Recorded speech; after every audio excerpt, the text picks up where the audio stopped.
Hi everyone, this is Kimberly. In today's video we're going to be talking about bullying, but I have a few trigger warnings for you. I'm going to be talking about depression, suicide, and attempted suicide, so if this video is not for you, then maybe you can move on, or if it is, then just keep watching. Over the past few years, we've seen different cases that involve attempted suicides and suicides involving young adults and young kids due to bullying. This is tragic because the last thing we want to see is someone take their own life, especially when that situation can be helped or prevented. In most cases, most people would say, well, why don't they just tell someone or go and ask for help or do something about it or fight back or whatever. In most cases, this is really hard to do, and you have to put yourself in the mindset of the person who is being bullied.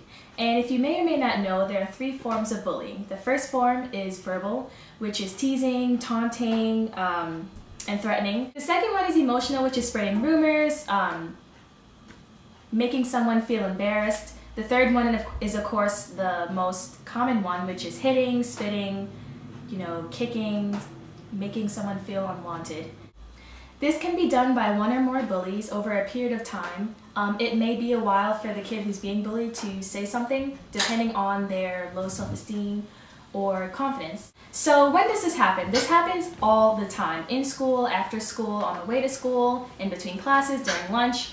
It may be a while before the kid decides to say something, depending on their self-esteem or confidence. You guys can also go talk to a guidance counselor or somebody that you trust with telling. There are also plenty of organizations and hotlines and websites that will help you find out a lot of information on bullying, because no one deserves to be taunted or terrorized or embarrassed or making you feel less of a person or belittled for a long period of time.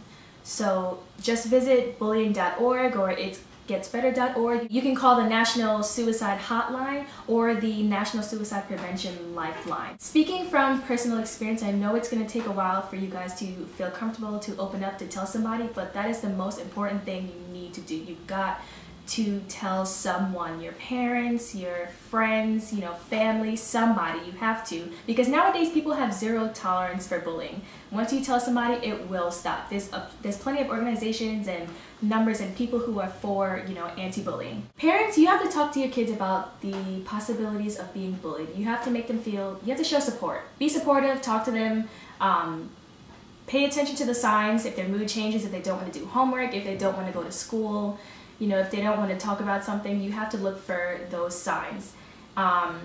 If they have a lot of anger or if they're having nightmares, you have to look for those. You have to pay attention to your kid.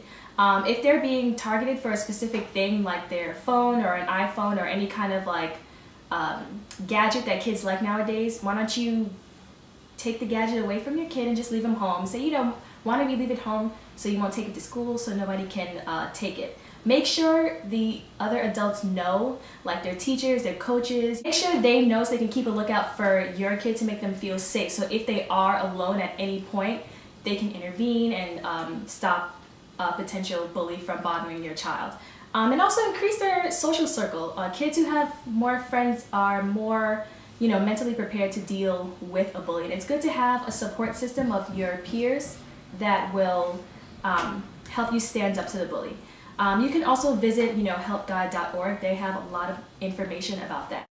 Parents who know that your kids are a bully or a potential bully, just pull them to the side, tell them, it's not okay. Let them know that it's never okay to bully someone else.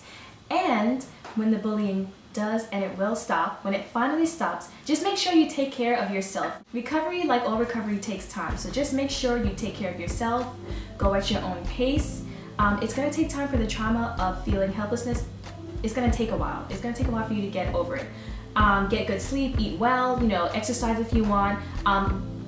And when you do heal, you'll look back and you'll be proud of how far you've come, and then you'll continue to look forward on how far you're going to go. Thank you for watching this video, and I'll see you soon.